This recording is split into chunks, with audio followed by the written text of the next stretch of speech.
Are you ready? Can crush us. It don't really get no better than this the podcast that you're looking for if you're really heavy into wrestling. Hosted by the Mark. Energy that's so amazing. Gotta keep it entertaining. Rep the Can Crusher Nation. Yeah, you know what's going down in the ring. Lights out when you hit a ding ding. Knock 'em out like boom bada bing.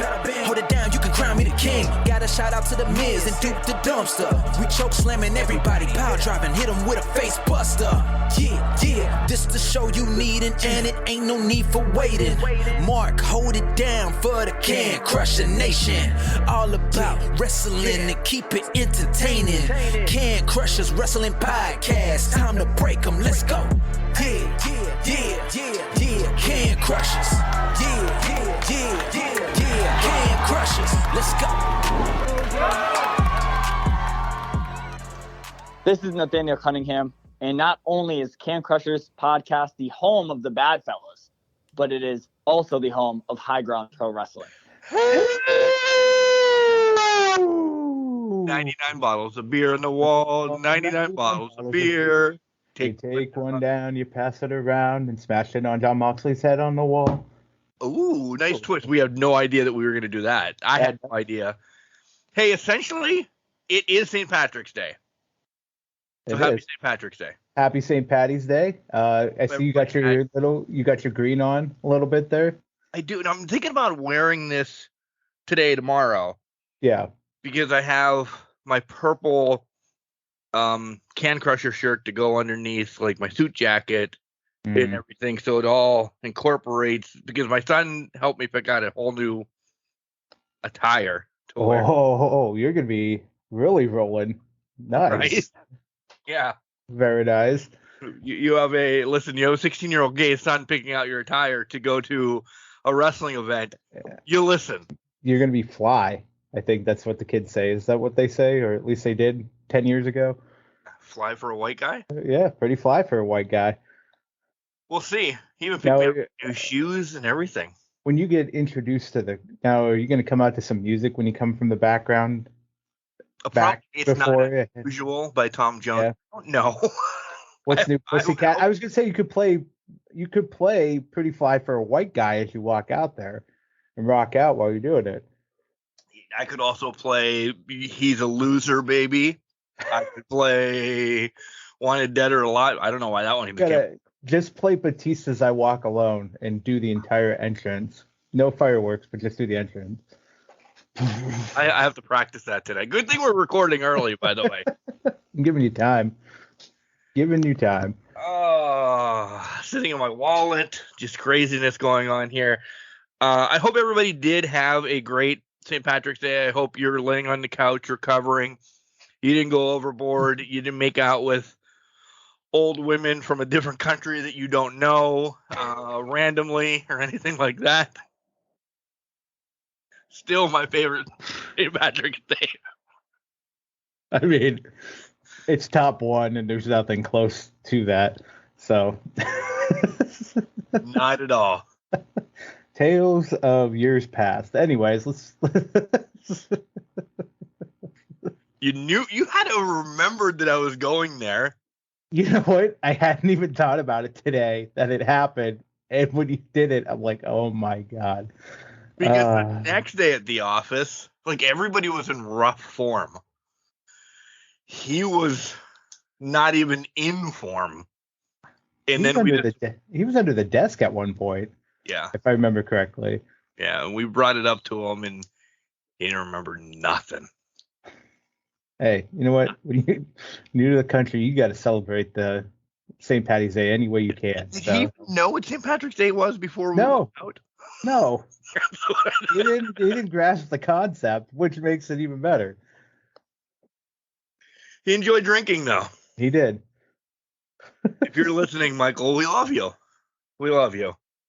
So, again, I'm being good. I have a green hat on. I'm drinking green water. It's actually iced tea again, my water iced tea.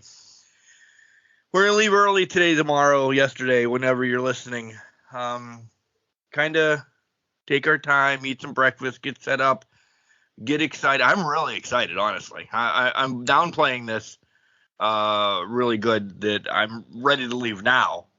I am packed and legit ready to go. The wife still has to work. The son just went to work. Can we just fast forward so we can get to High Ground Pro Wrestling, New Beginnings, and Mark being essentially the main event there? We're going to get there, but I think we're missing something. First of all, congratulations on still being alive after your incident last Friday night where you tried to drain your bank account all at once. We thought you were going to lose that. We thought we were going to have an in memoriam episode today, but I'm glad to see you're fine and dandy. My page started for Mark's She laughed. She said, "You're an idiot. At least it's paid for now. You're not allowed buying anything until Jesus Christ walks on earth again." So, yeah. I have to wait till Easter. Such a bastard. Just a couple more weeks and it's Easter and I'm good to go. It's all good. Yeah, a couple more weeks. Nothing wrong with that. Otherwise, yeah, I mean, crazy week. Had 2 basketball games, both of them. We were officially done with basketball now, as they both lost. Tough games that they should have won, but nonetheless, we have a little bit of time. We have a little bit of time off. A little time. Where softball starts back up, so I'm excited about this. But yeah, other than that, nothing big. Nothing that big this week. Nice. Very nice. Very, very nice. You? My week has been an absolute shit show. Just work over the top. Yeah, good. Work was over the top, but I think it's also in part because I decided to take today off and just enjoy it a little bit.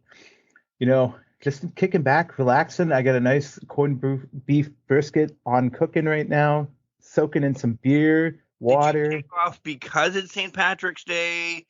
Or I know you like the NCAA, or did you have plans to go do some heavy drinking?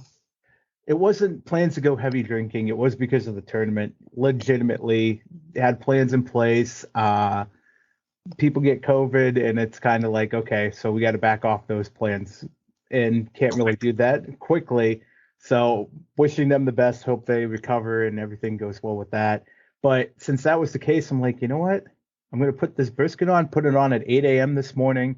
It's been slow cooking for about 8 hours. While we record, it'll go on, just sit there stewing. That's the beer that I put it in the beer bath. I put it in nice Irish red, a little bit of water. I have potatoes in there, some onions, some carrots. I just put in there before we started recording. And I was going to make Reubens out of it, but man, it looks too damn good to turn it into a Reuben. But I'm thinking about, I at least have the sauerkraut. I have some Swiss, so we're going to make this work. It's going to be a very hearty dinner tonight, so I'm kind of excited about that. But just for you? No family? No family, nobody. I have a 4-pound brisket just sitting in a slow cooker, cooking up. And I'm like, you know what? Some bitch is getting eaten. I was bringing it up to the fam, and my mom's like, oh, you know what? I'm just going to do some corned beef hash. I'm not going to do anything crazy. I'm like, all right, well, that's fine for you. Sisters were like, oh, we're just going to stay home. I'm like, perfect. I got 4 pounds of beef that I'm going to be eating over the next week. So I'm in a great position right now. How many? This isn't knocking you. This isn't anything. How many pounds do you think you could put away today? I don't want you to get the meat sweats or anything like that, but once we're done recording, it will essentially be supper time. Yeah. And then you could snack again later on, especially if you're watching Rampage at 11:35 tonight. Yeah, that's going to be a rough one. That's not going to happen. Probably, yes, it's definitely not going to happen for me. But what I don't think it's going to be pounds. I definitely want, and again, it's up in the air if I go to the Reubens or not, but I was looking forward to 2 Reuben sandwiches, just with the fixins melted on there. If I don't go that route, probably I would say half to a pound, maybe, I guess, would be my estimates, because I'm not going to sit there and eat a half of. You have a lot of corned beef, man, bro. I have 4 pounds of corned beef. I mean, right. It's like. That could be like 8 weeks of food. I love it. I don't have to meal prep next week. I can just be like, all right, put these couple in here, put these in here. I just have to make the veggies up, do whatever I need for lunches or whatnot. Or I just have food. I just have Reubens for the next week. I might be tired of them, but I only eat them once a year. So You won't actually take a hunk out of it and just. oh, I definitely will while I'm cooking and all that stuff. Yeah. You gotta taste the stuff. You gotta taste it when it comes out. Because I'm all for the Reubens. Do you have pumpernickel bread or what kind of bread? Rye. Schwaber's rye. Yeah. Okay. That's Swiss cheese, sauerkraut, got the Thousand Island. That's the way that I would steer you for sandwiches. Yeah. But at one point, maybe, hey, Mark, I got to go to the bathroom. Let's take a break or something. You come back and you have a piece hanging out of your mouth. I'm not judging you. I'm be like, oh, yeah, look at that sumbitch. He's got a nice piece of meat in his mouth. See, I would have to pull it out of the juices and then cut it, which I'm not going to be. You won't cut in your crock pot? I could cut in my crock pot, but I'm going to pull it out and let it rest for a little bit just to kind of let it do its thing and then soak back up the juices and all that stuff and then cut into it. So the recipe that I was looking at online, the few tips that I picked up, they said let it rest for about 30 minutes or so and then cut into it and actually start serving it. So it'll happen, but I'm not going to get any during the podcast. And then I'll just tell people, I'll let you know how much I'm drooling over this hunk of meat that I take out of there. But yeah, so that's where I'm at right now. Just living the dream. I don't know what I'm going to have for supper. Probably yesterday's old pizza. Like, listen, nobody's home, so I'm going out of that way. I commend you for doing like big boy cooking and stuff when nobody is here. I'm either, I don't know. Well, this is the first night I'm going to be home for a while too. But like when nobody's here, even months ago, I pillage. It's like, oh, do we have Vienna sausages for me to eat? I will not make a meal because it's just like, by the time I get done making it, but they're going to be home, that I'm making, and it's not that I'm mad that I'm making it for if they're home or not. Did I make enough? Because if they don't eat it the night that it's made, they're not going to eat it late. I am the only leftover machine in this house. Those two, if it's not off of this freaking stove or oven or whatever, they ain't eating it. Even if it's a couple hours, they ain't eating it. So why? So that's why I have to pillage. Like I'm the poorest man in Ridgeway sometimes. Just I'll eat a raw ramen. Listen, if it's during the week, if it's not quick, I'm not going to eat it. Like, so I have to kind of, if I'm going to do it Sunday, prep, like I do all my lunches, I prep it early anyway, so I can just take that. I'm trying to portion control a little bit. It sucks. I'm not great at it, but I'm trying to do that ahead of time so that when I take it to work in that, it's like, okay, I don't have anything else to kind of fall back on. And I'm being too lazy to walk down to the cafeteria to try to buy something, so I should be fine. But it's like, I have to do that for dinners too, but with this one, I've been just dying for a Reuben, and I'm like, I'm buying a whole fucking thing, just letting it sit and stew. I thought I was going to have some beverages. I still haven't drank since the beginning of the month, so I'm proud of that. And I wasn't sure what I'd be doing today, and I'm like, you know what would be good to come home to if I do decide to break it? It would have been a nice Reuben sandwich and fry that up and be delicious. I'm not drinking, so the only alcohol that's touching these lips are what's been brined and soaked into that. And that's legal. And that's legal. So I'm going to kick back, relax. I'll be drinking my Circle later. Right now I'm enjoying a hot lemonade, and we're going to have some fun. Yeah, and watch some basketball. And watch shit hit the fan in basketball, since it has already the past 2 weeks, over the past day. My bracket, once Princeton beat Arizona, my bracket, and not that I had Arizona winning, but I had them going a little bit farther to the 8, and then boom, see you later. Just a game that was just on. Xavier almost lost. Not that they're a big pick for me. Listen, I'm going to tell this right now. I have Memphis winning this whole thing. Memphis. Yeah, I took a flyer. All right. Memphis over UCLA. I went Bama over Zaga in the two that I will. You fell into the Zag moment. Dude, you're disappointed year in and year out. Listen, I am on a Zaga bandwagon that I want them to win so bad, but I did take Alabama to beat them this year, which pained me horribly since I hate Alabama, the university, probably everything, but love you guys in Alabama if you listen to us, but I'm not a big Alabama fan. Actually, in my Yahoo League, I took Houston, Alabama, so I went Cougars on that one, but I couldn't. The Memphis one's an interesting one. I'm kind of surprised by that. I just didn't. I want chaos and chaos. I love chaos. I love chaos. If Memphis rolls with this, it means they beat Alabama. Yeah, it does. So shit will hit the fan. Shit will definitely hit the fan. You should have seen me during work yesterday because I worked from home. I had the games on, the Virginia Furman game, if you guys watch. That Aaron pass and then Furman scores the 3 right after it. I nearly fell out of my chair here. Thank God I wasn't in a meeting because I was fucking losing my shit. I was like, are you fucking kidding me? That I love the madness. I have to embrace it. So, oh man. I agree. I really wish EA gets their head out of their ass and they give us one in college football, but I'm also pandering for a college basketball game now too. I would probably only buy college basketball once.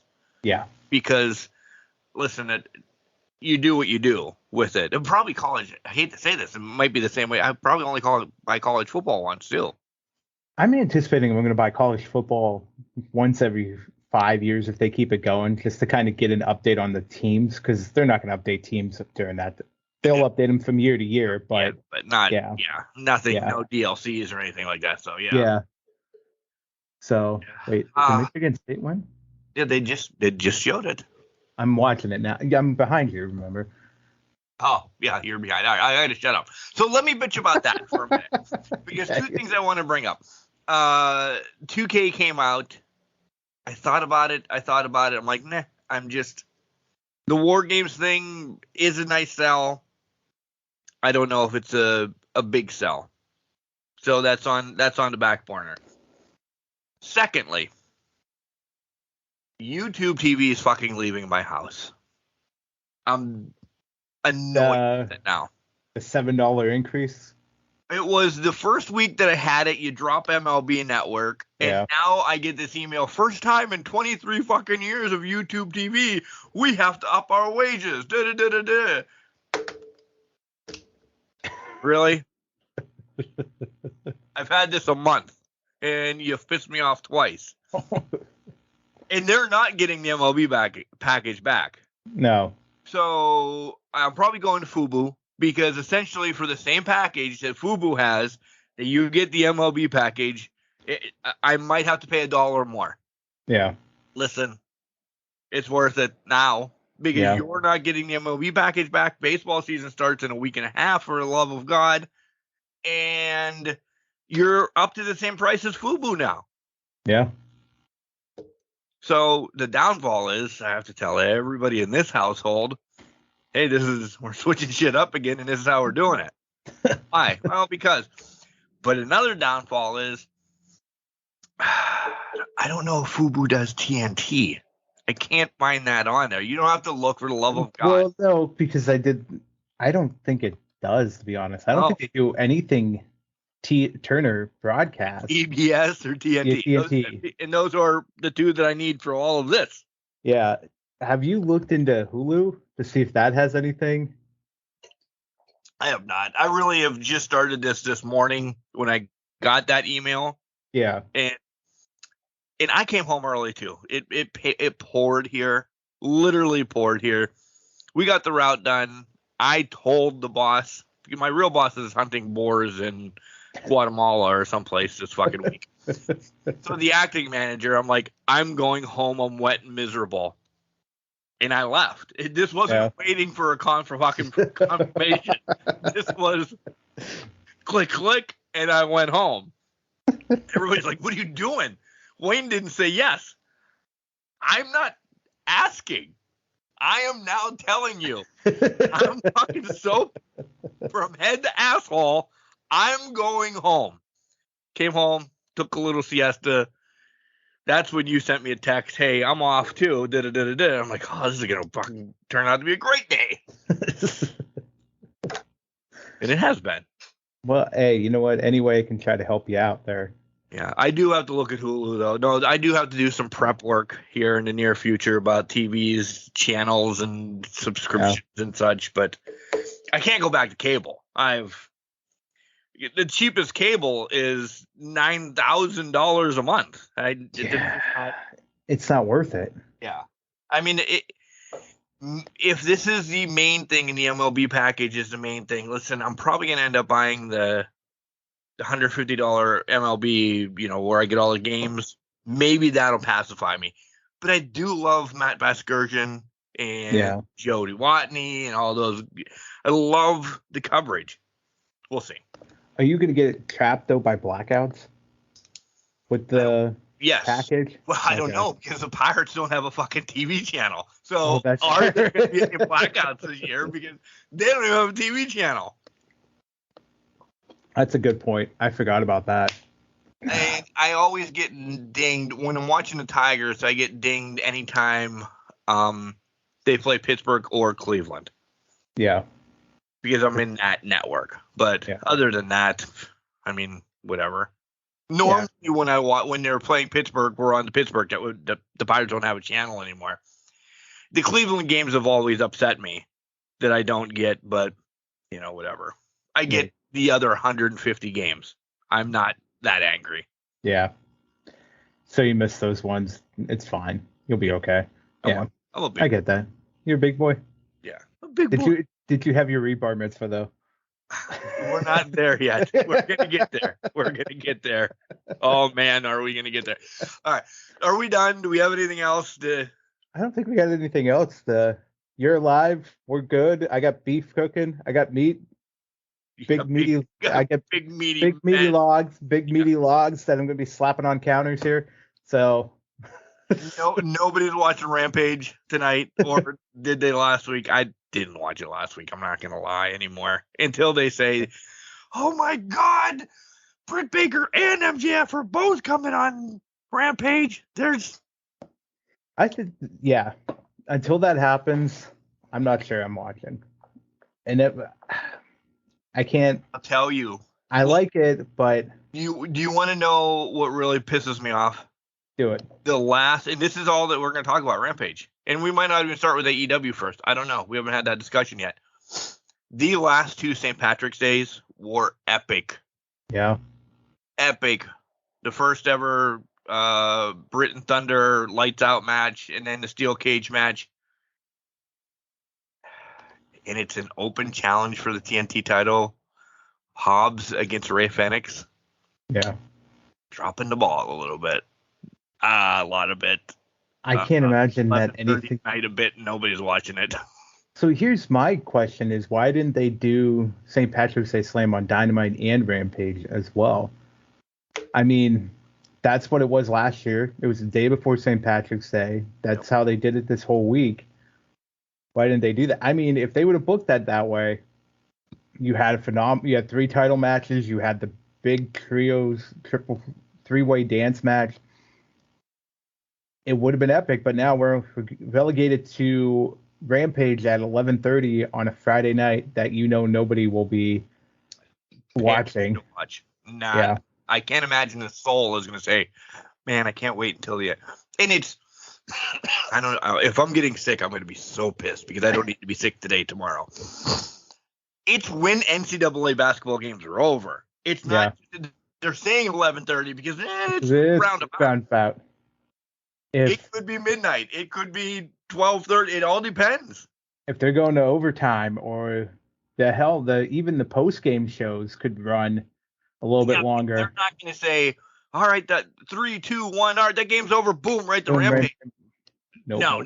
Kenny Smith and these boys that I'm looking at right now, and Charles has to. They have to say their comeuppance about everything for the day. Yep, exactly. They have to give their opinions. Charles has to make comments about San Antonio women again, and then it's all downhill. I mean, Rampage is probably not starting at 11:45 midnight. Yeah. But they have to tell AEW it's 11:30 because they're contractually obligated to do it on a Friday unless they had a previous conversation about it, which they've done in the past, but they didn't do it this time. No. And maybe so I don't know, but yeah, if got nothing. I got nothing either. Are we ready for this? Yeah, we are ready for this. So let's do this first. Collar and elbow. Hats, hoodies, tees, all the cool stuff that Al Snow and his hooligans have. Go and buy stuff. Can Crushers. All one word is your promo code that'll save you 10%. That's easy. That's easy. Facebook, Instagram, and Twitter. We're there. Come start the movement. Talk. Do whatever. You start the conversations. We always post stuff. Start. Talk. CanCrusher69@gmail.com. If you want to be on the show, reach out to us that way. That's a cool way, or slide into all our DMs. Jenks, we can be heard everywhere, right? Yep, everywhere, anywhere under the sun. You want Spotify? We're there. You thinking Google Podcast? Check that. You thinking Apple Podcast? Hell yeah. We Apple are bottom everywhere. Apple bottom G's. We got the boots with the fur when we do it. So just show up. We're on any podcasting platforms out there. I can't even talk. How many more P's can you get in your mouth? Big time. We're on the air. That's all I got. All right. It didn't even make sense. Did not even correlate, but we're going with it. I said P's as in like, I heard B's, so I'm having a tough time hearing today. So maybe, buh. I heard buh. So maybe I should say T's as in twa. We'll talk about that in a minute when we come back on Can Crushers. Wrestling. A love and a passion we all share. I've started a wrestling brand. The wrestling brand. A brand founded on the aspects of wrestling. Two entities working together to create a product that connect emotionally for people everywhere. Collar and Elbow is the brand. Passion and love for wrestling is the drive. I am Al Snow, and this is Collar and Elbow, the wrestling brand.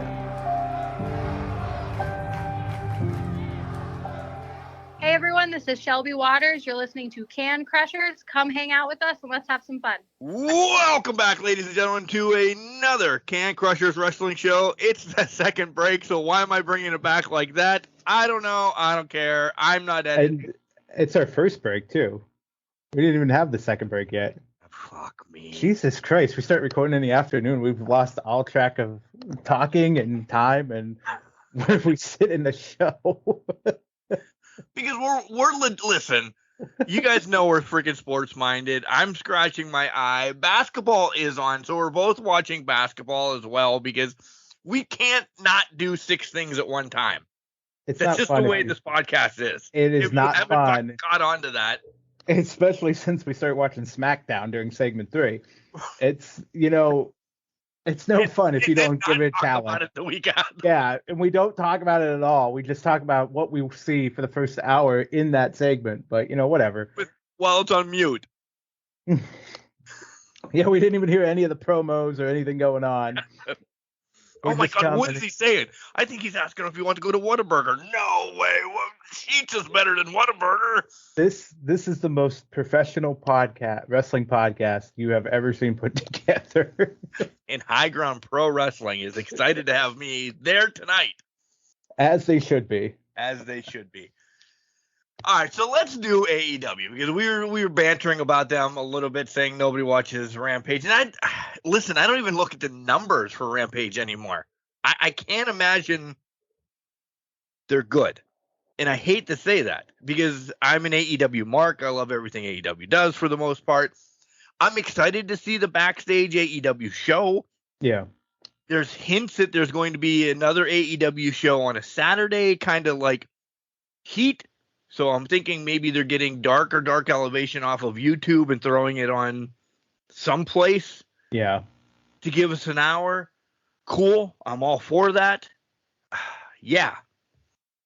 But I just, there's times that you need to hook, line, and sinker me. So I think part of the problem with Rampage is the time slot. 10 o'clock on a Friday night. Yes, you're getting it. You would have to get the SmackDown crowd to switch over and get it. But listen, we're old men. We're going to bed. Like 10 o'clock is pretty damn late for us for the most part. And I think it is for a lot of people. So they're not going to stay on. So they record it and then they put it on at a later time. And I think that's kind of where the problem is. If you don't have something that actually draws people's attention to it, nobody's going to show up. I mean, when I look at the card for last week's Rampage, Sammy Guevara, Action Andretti, that's great. Action Andretti has kind of fallen off. The momentum's gone since the Jericho win. We hear from Jack Perry. Well, cool, but I can hear from Jack Perry on Wednesday, so why does that entice me, right?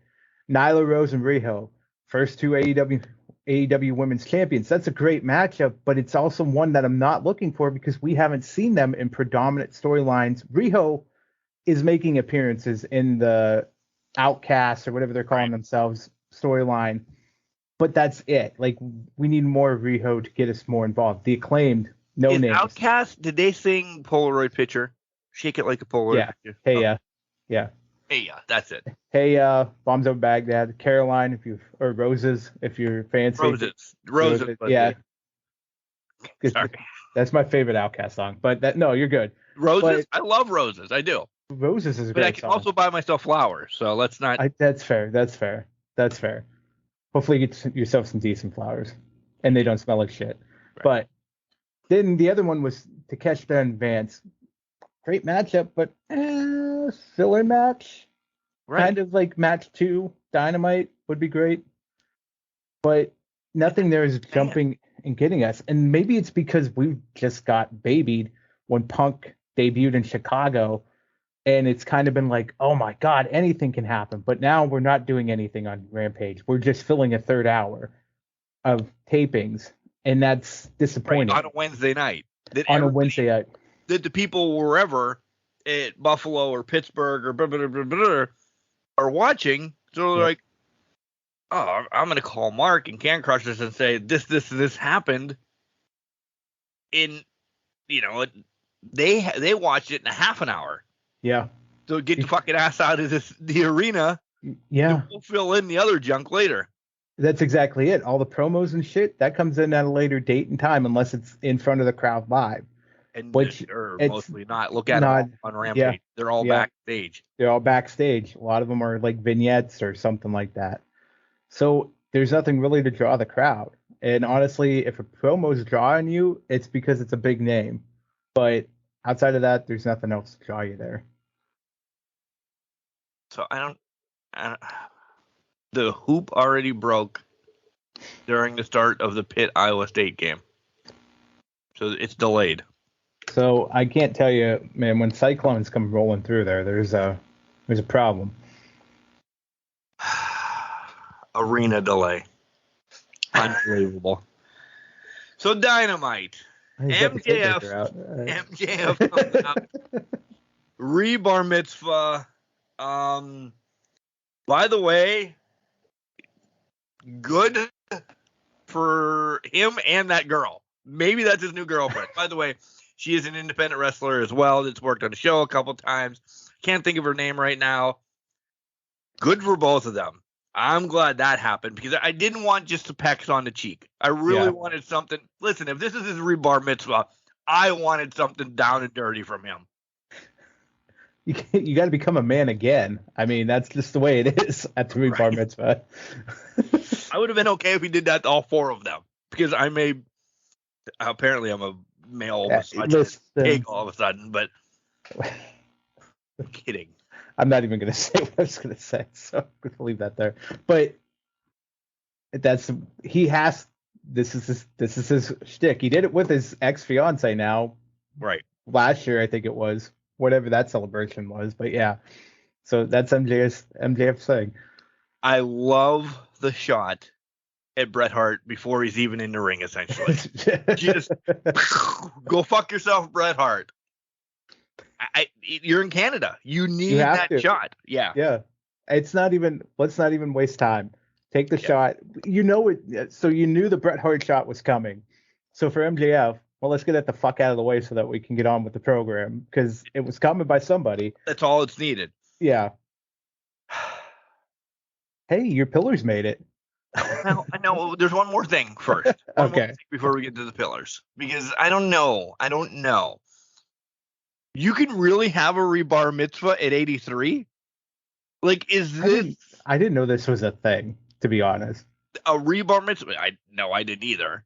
Yeah. But to then throw this out at us that you have to be 83 to have a rebar mitzvah? 83? Do you think 83 is the right age to have rebar mitzvah? I don't think so, because I don't know what the fuck he would do. What's working? Yeah, what's working? What's doing anything? Yeah. What's the game? I would have thought maybe if that's a fake number to throw out there. See 45 or something. You know, there's a middle age. Yeah. Yeah, something that's what I was thinking. Like middle age, you're having a midlife crisis, so you have to have a rebar mitzvah. So apparently it's 46. Oh God. Hope you stayed listening to that, Cal. Oh my God. Wait a minute. Okay, here it is. Under that law, this is a real thing. Under that logic that the Hebrew Bible, it says a normal lifespan is 70 years. So that at an 83-year-old would be having a second lifetime because your bar mitzvah is at the age of 13. So that's why. So it's 70-year increment. So technically, if anybody ever lives to 153, they can have a third bar mitzvah, a trey bar mitzvah, a tree bar mitzvah. I'm trying to rhyme it, but trios mitzvah. Yeah. And hey, maybe a super kick party. Super kick party. All right, so yeah, let's just bring this out there. The pillars all do come out. Are we getting this almost makes me want to throw up because I don't want to say it yet. Are we getting a pillars match? Like I don't think some of the pillars are ready for this match. Darby Allin. I knew that was coming. I was waiting for that. And I don't know if Sammy is anymore. Listen, I don't think anybody besides MJF is ready for this. I don't think we're getting a pillars match today. We're getting jacked probably, but I don't think we're getting all four of them in a ring anytime soon. I think that would hurt AEW. I think it would too. You have a long-term story built in with the four pillars now, since you're going to make them happen. Listen, I was actually excited that all four came out. I thought this was a breath of fresh air to what we've seen. The talking stick was great. The talking stick was great. The cake stuff was a little predictable, but it was a great segment because it was a breath of fresh air to what we have seen in the world title picture. And there's nothing wrong with what we've seen in the world title picture, but it kind of almost made it feel like the 60-minute Iron Man match was the closing of the old guard, the door for the old guard, and now the new guard is here to stay. Is the new kids involved. So we're going to get jacked probably. Maybe we get jacked by Double or Nothing. And then maybe we start All In is going to be Sammy or like Darby's at Full Gear, something along those lines. Who knows? But it kind of helps usher in the new wave and say that the young kids are taking over here. I think that's part of the reason why we've seen Paige we'll get to it, Paige and the BCC continue to fight at it. Because I think it's almost like that switching of the guard. Yep. Paige isn't the young buck anymore. He's just the young buck in that rivalry. Right. So it's an interesting play, but I thought it was a breath of fresh. God damn it, I can't even talk. You know what I'm saying? Bryan Danielson. Daniel Bryan. Blah, blah, blah. Audio. Cesaro. Miro. Rusev. All right. We got all those up.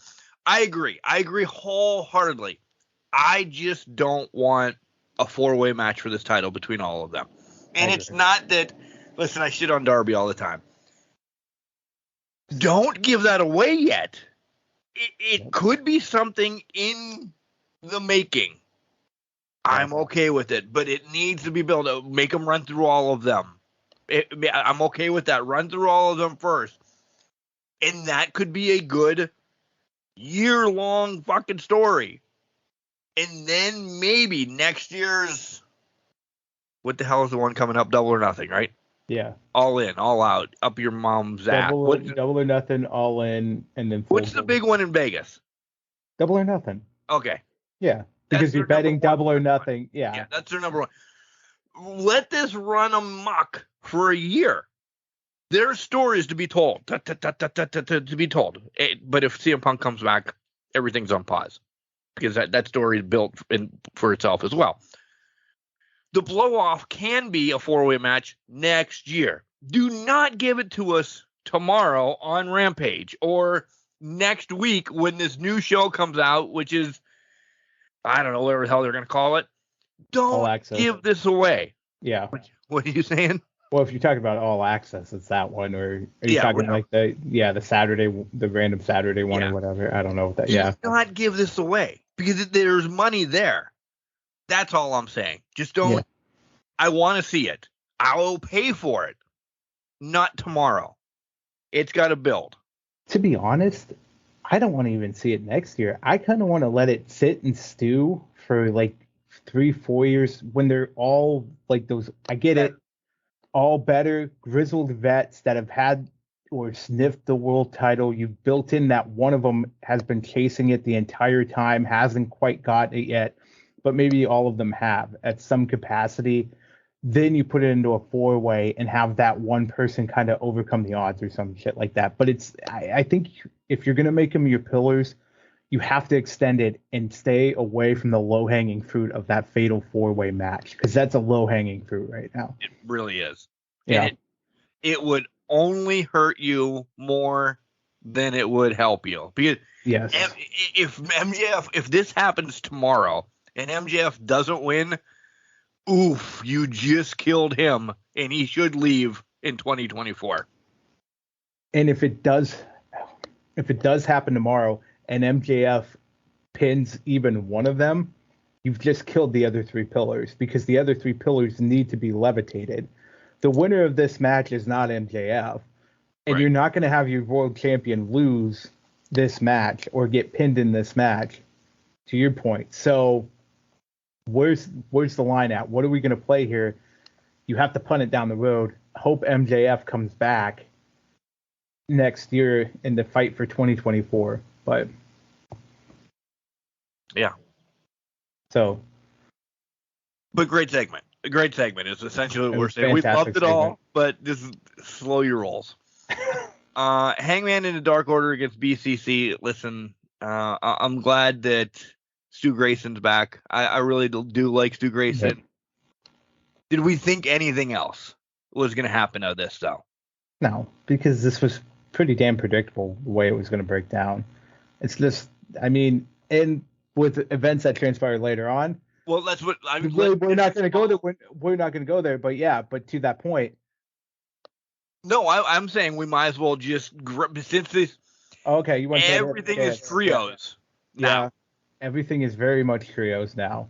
So let's go there because they're big things, and then we can come back to it.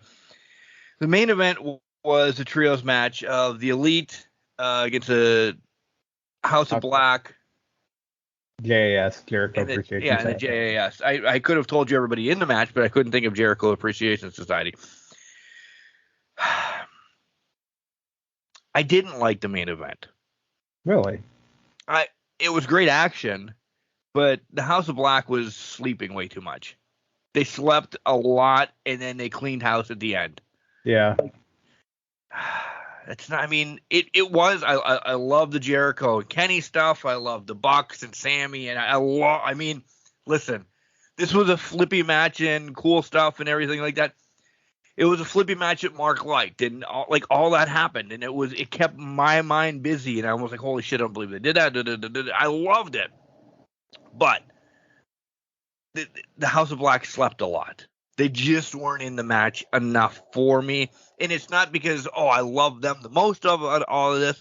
Yeah, you gave it away once they weren't involved, and then all of a sudden Brody King gets up, he gets beat twice, and then he can bounce back from a super kick party. Nobody else can. Boom, it's over. This, that, and the other thing, which rolls out to the end of this stuff, and we'll get there. But yeah, the match, I loved it, but I hated it because I wanted more House of Black. I get that, and honestly, going off of what you just said and thinking back at it, this was a showcase for Kenny Omega and Jericho in their hometowns. So just let them have a singles match then. We said that's last week. A singles match? We both would have loved it. Yeah. A singles match, everybody would have loved it. Or let them have a trios match between each other, figure out who the number one contender is for House of Black, instead of throwing House of Black out there just to say, our champions are on TV and get a big win. Your champions could have just showed up at the end of the main event. But apparently they just wanted to more or less do the spot at the end of the main event to kind of put that bug in people's ears. So to that point, out comes BCC. Somebody returned. Well, two teams returned, then eventually. Yeah, BCC and Page rode out on their horses, fighting. What are we getting here? Is this because four of them make sense in this? Okay, and I'm gonna throw this out: the Elite, BCC. Throw the Dark Order in, fucking essentially take the loss out of all this, and the JAS. That leaves your champions out. Mm-hmm. Okay? What are we fighting over between those four? It seems like Hangman. Because the Elite was best friends with them. Yeah. Right? They kicked them out. Dark Order tried to be homeboys with them. Jericho has respect for him, doesn't really want him in the group, has tried to get him in the group or any of the group, the Inner Circle. He's just been trying to be like Hangman's buddy for a while. Are we really fighting over Hangman Adam Page? Is this what we're going to fight over? Because the BCC just wants to fucking kill him. Yeah. It's when you put it like that, it's almost like it's Judy Bagwell on a pole match. That's where it's going. I see, to that point, I don't know if it's that simplistic. I know it's not. Right. It's something all around the trios that I don't understand yet. And the House of Black doesn't fit in this. See, I think they're trying to entangle too many storylines that they want to bring out. They're trying to pull in too many threads. BCC, I don't feel like is anywhere involved in this trio's title now. Maybe in 3 months, but not now. With Hangman, we're starting to put the seeds in the ground of the Elite reunion type thing, where we saw when Hangman won the title way back when, Matt Jackson gave that little head nod and gave him the reassurance to go do it. And then they were chasing him for the trios tournament last summer. We play in the JAS. You mentioned Jericho kind of playing off of that, tried to recruit him, but now has respect, but he didn't join, yada, yada, yada, things of that nature. I think we're playing in the Young Bucks and Page recruitment strategy, which they're going to come together at some point in the next couple months. And I'm thinking by Forbidden Door, because the way things played out, I'm taking this right back to Juice Robinson last week. Bullet Club flashed on the screen. He attacked Starks, even though Starks isn't involved in this. Something tells me Forbidden Door is Bullet Club versus Elite in some capacity. On 4-on-4. We also get then, I was going to say, does this lead, because Adam Cole's essentially going to be back in the mix by Forbidden Door then as well. Yeah. Yep. So it could be 5-on-5. Hell, it could be freaking. It could be 10-on-10. Could be 10-on-10. It could be a blood and guts massacre thing going on. But I think that's kind of where they're pulling in. maybe it's the JAS versus the Elite at some capacity, because we were supposed to get Pinnacle, or not Pinnacle, but the Inner Circle and Elite Blood and Guts, but then people got injured, things happened. I think the War Games trademark thing came up, so they had to kind of put the X-nay on it for that time being too. Well, COVID as well. And COVID too. Yeah. So then, valid. That's what it was. It was the COVID aspect of it. But we were supposed to get that. So now I think they're trying to recircle back to Blood and Guts by either pulling in the Bullet Club or making the JAS and that, and maybe it's Elite and BCC. But then who's the BCC pulling into this? There's so many threads that have just been pulled or just dangling now that we don't know because they decided to do this run-in. And I don't think it has anything to do with the Trios title. I honestly think the Trios title might get lost in the shuffle in all of this.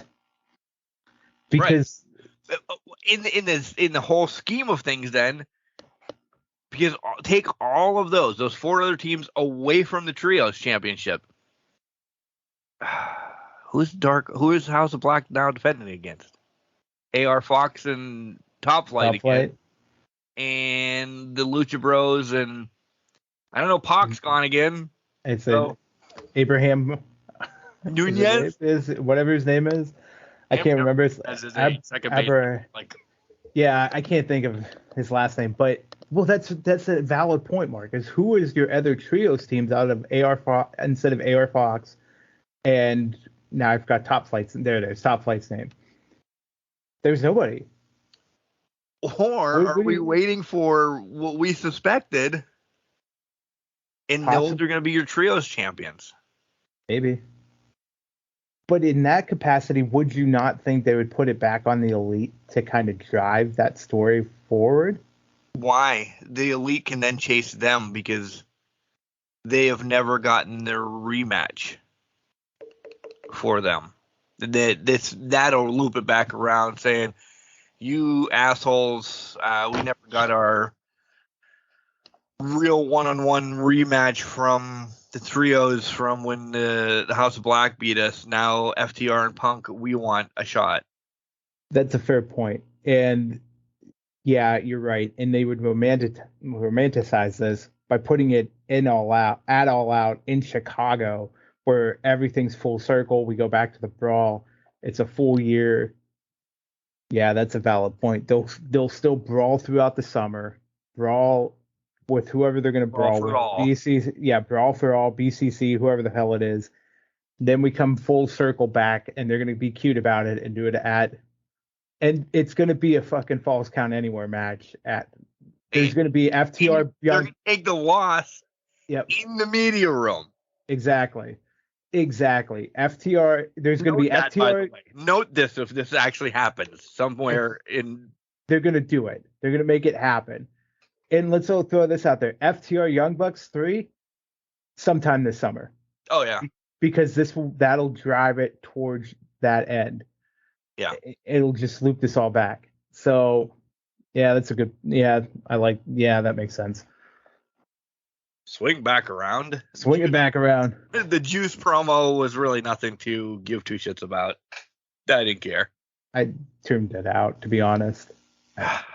Jade against Canadian Open Challenge. Nicole Matthews. You listen. We knew somebody was coming out. Well, yeah. I wasn't sure if it was in the match and then they were like, Nicole Matthews. I'm like, oh, this poor woman's just here for the match itself was 2 minutes. I was gonna say it was at least 30 seconds. Yeah. Tyra, huh? Taya. Valkyrie. Why did I say Tyra? I don't. Tyra Banks. Wasn't Tyra? That's Tyra Banks. I don't know. Yeah, Valkyrie, Frankie Monet, whatever you want to call her. Her Impact. She's not done with Impact yet either, though. Yeah. She's gonna float between both, I guess. Whatever. This is just stats not healthy yet. Mm-mm. Where does she get lost? It has nothing against her. She's a great wrestler. I've seen her at WrestleCade. I just don't think she doesn't fit this mold for me. I don't know. She's not the woman to break the streak. She's not.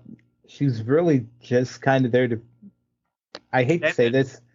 extend it, but also kind of fill out the women's division a little bit. I actually wouldn't be surprised if she ended up in ROH by the end of this and became in the feuds for that. I mean, but it just seems that she's getting everywhere she goes outside of Impact. It's more or less she gets lost in the shuffle with what they're doing, or gets a random dog. Listen, she's like her husband, and I don't mean this mean. She's like her husband. She'll go to every company, work for a little bit, and then just go back to Impact and call it home. Yeah. You know who her husband is, right? Oh, yeah. Johnny Nitro. Johnny Impact, Johnny Dynamite, Johnny Down Under. It's Johnny Down Under in a couple of days, I think, because he's Johnny wrestling Australia. Pro Wrestling, maybe someday. Johnny Lucha Underground, or is it Johnny Lucha? I don't know what he was called on Lucha Underground, but I know he was there. But, I mean, yeah, that's a valid point. She's just there. I'm not excited by it, but to your point, it's stat or it's nothing unless they got a bigger name they're trying to get in here, and I don't know who the hell that would be. There's no bigger name out free on the market right now. There's nobody out there. It's stat. There's Mercedes. Mercedes. I mean, she's in New Japan, so I feel like Mercedes. She's got a pseudo contract there for a couple shows that she's not coming over. And let's be honest, if she's coming over, Forbidden Door, exactly. Right. She's going to be knocking on Forbidden Door, hopefully against Hayter, because I think that would be fucking phenomenal. Right. But we'll have to see what they do and how they pull that trigger.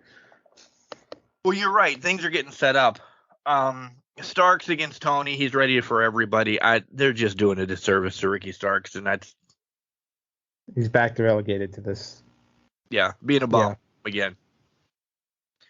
Orange against Double J for the International Championship. I don't know. Can I say I'm getting tired of Orange winning like this? Like just being. Is there too much underdog? Maybe, but to me, this was a better match than it should have, and I don't consider it an underdog, more or less of he was trying to get screwed out of the title type thing, right?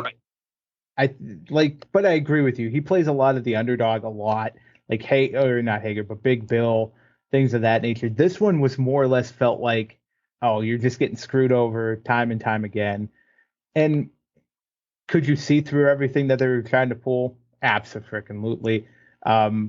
Except for Chuck apparently needing dental surgery today, but that was a different story on that. During that, it's like, okay. But hey, you know what? It was a good match for what it was. And it did kind of give the element that Double J may pull it out somehow, but he didn't, which was a good thing. And I'm glad Double J is now sticking to putting over young talent instead of burying young talent. But agreed with that. The Acclaim just wanted to sing. Didn't really give us a message. They just wanted to sing. That's, I mean, you know, hey, sometimes you just gotta let your voice do the talking through song and rap. And in the same part, Daddy Mac and Cool Hand Luke are going to send a message to them on Rampage tonight.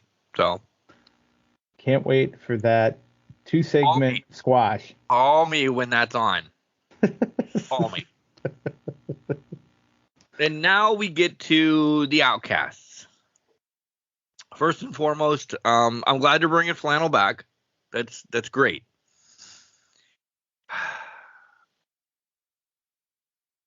I think we need to pick up this story a little bit faster, and we'll get to the word. Don't worry.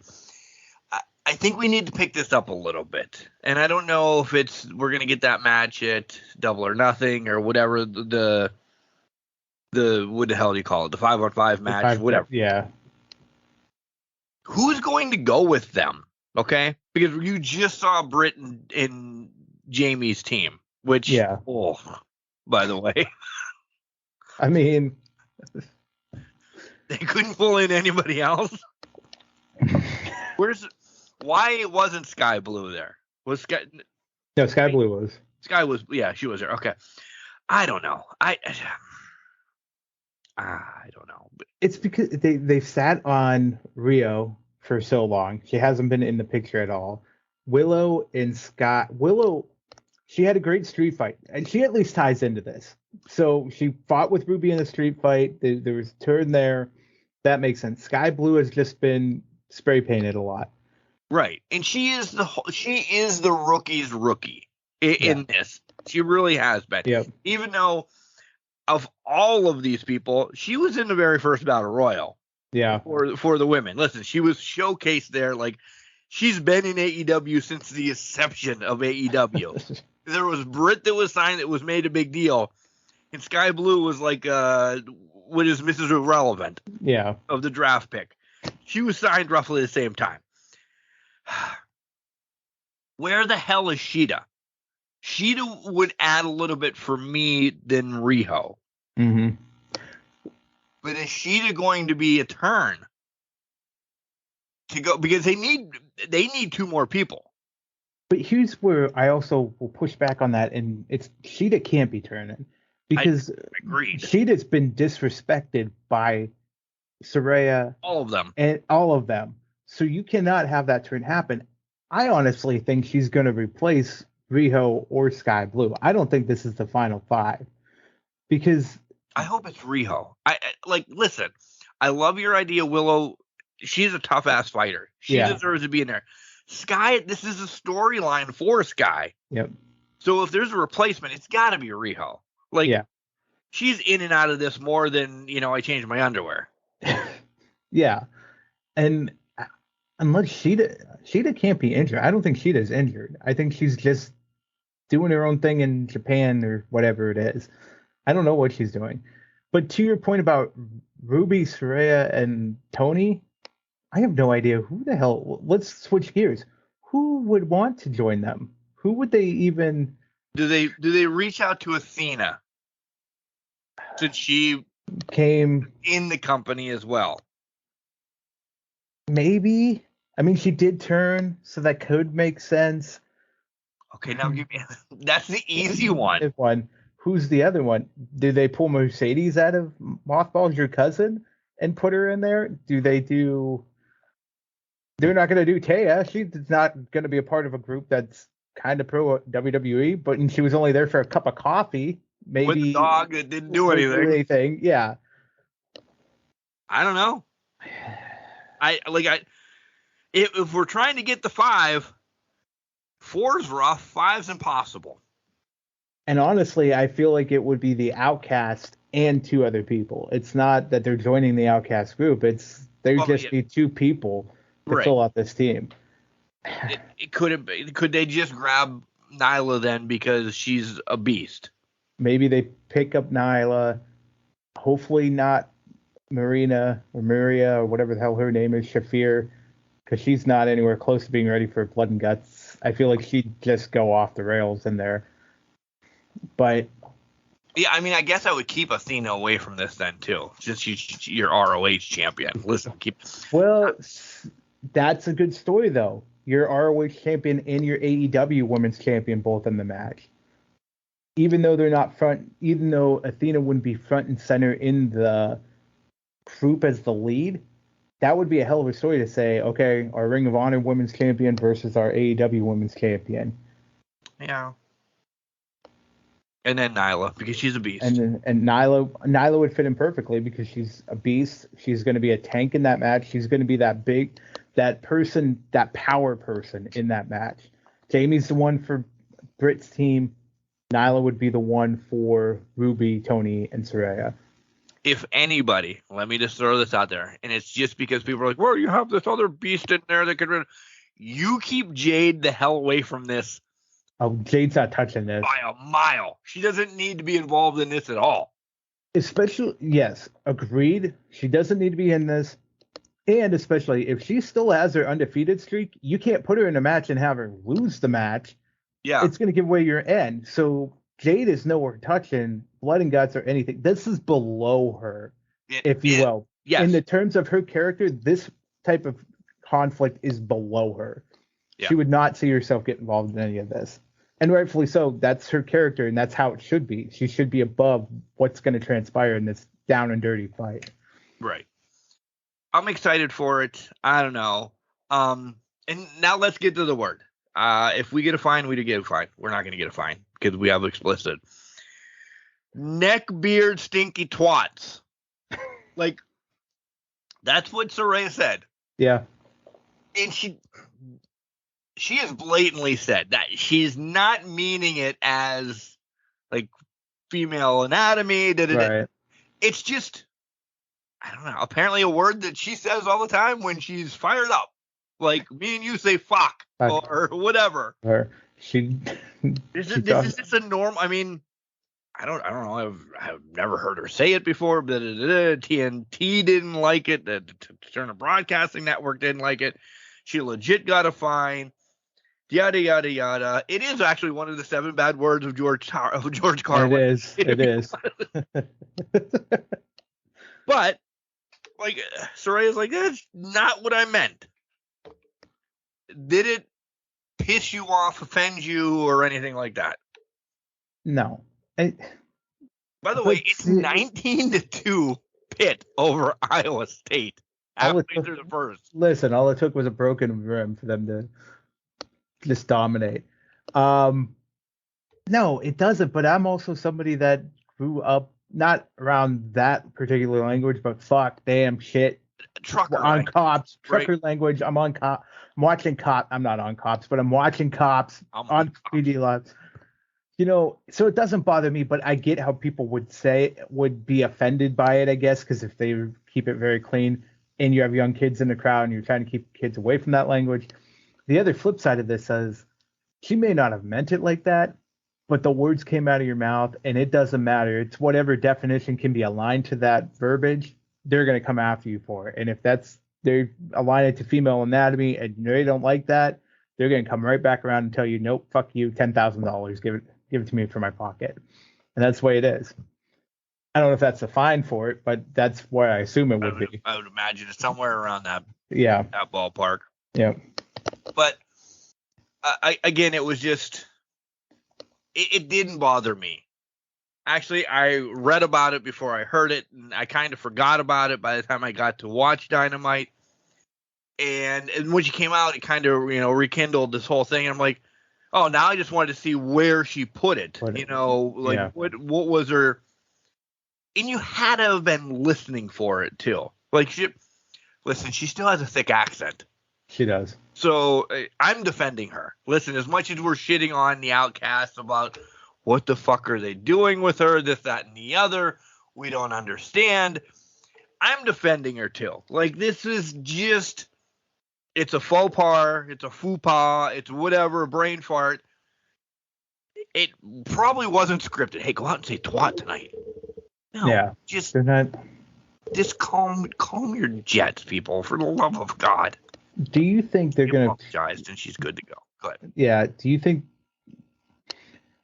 how many more offenses, we'll call them, do you think Saraya has before they start saying, maybe we need to talk about what you say before you go out there?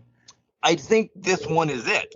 Yeah. I was thinking that too, because she's going to be checked now on what she's saying, because even before she started all this, some of her stuff, it just wasn't landing, didn't make any sense. It was kind of like Roman Reigns succouring succotash or whatever the fuck that was. Right. I don't know why I'm struggling to speak today, but we cannot record early anymore. We can't. I'm just done. I don't know what's going on. I had the whole day off, and now I can't even fucking talk. It's the meats. Jenks brings the meats. It's It's like fucking Arby's up in this joint. But anyways, you got it. Yeah, I need a good Arby's shake now. Anyways, but now I want to go. Know what I want right now, you asshole? Since you said shake. What was that? Well, it's St. Patrick's Day. I should probably go to Walmart. I should go to Walmart and get a Shamrock Shake. Well, thanks for listening. We're done. Yeah, we're only doing a segment and a half. We're done. I will also say Arby's has a great mint shake that's more Andy's mint. Fantastic. They are 45 minutes away. Where we don't have everything right around the corner. Sorry. Like some people. Listen, it's a mile away. I have both, so you can't beat me up. Even the Shamrock Shake, I have to go 10 miles to get to where. Oh wow. like Sheets last year at least had a fake mint shake that did it. I could have went there. Ridgeway just has nothing that I have to go to St. Mary's to get something like this. And now I really do want a Shamrock Shake. If you guys ever thought you were going to hear Mark make that noise on the fucking podcast, mark it down on your bingo. I even did the face too. He did the face, the dance. It was quite a sight over here, and mark it off your bingo card. But well, I don't even. The point I was trying to make was they're just going to start scripting her promos here. Oh, I agree. And that's going to be the sad part. You're going to understand because she's good enough. She doesn't need scripted, but she's a trucker that she needs scripted. Exactly. And she's starting to find her groove in the promos to deliver them, but she's starting to find her groove in an Outcast too. Yeah. Even the first couple weeks of her being bad. Listen, we're talking about Saraya. Everybody's like, what the hell are they talking about? They went from Arby's to McDonald's to KFC to Mark being a baby. Listen, we're still talking about Saraya. She was fed Brit, and that was never going to go good. Yeah. Okay. We've come to terms with that. It was never going to go good going right after Brit. So that kind of stumbled her mojo. But at least they're like, all right, you have to be bad because it doesn't matter if Brit shits on Tony Khan, people are still going to love her. Yeah. So boom, now you're bad. It took her a couple weeks, even in the Outcast, but now you're right. She is getting a hold of this. She is getting also Tony sounding a little bit better, who I never thought was going to be a good heel, because I don't think she's a heel ever. There's people that just aren't heels, and I don't know if Toni Storm was ever going to be a great heel, but she sounds better. Ruby's perfect. Ruby is, listen, she's an outcast. She's a bitch. She's a runaway. All of that. This is her thing. The other two just needed a minute, and Jenks is like, why are you fucking, nobody else is looking at me. Why are you showing all my hands and everything?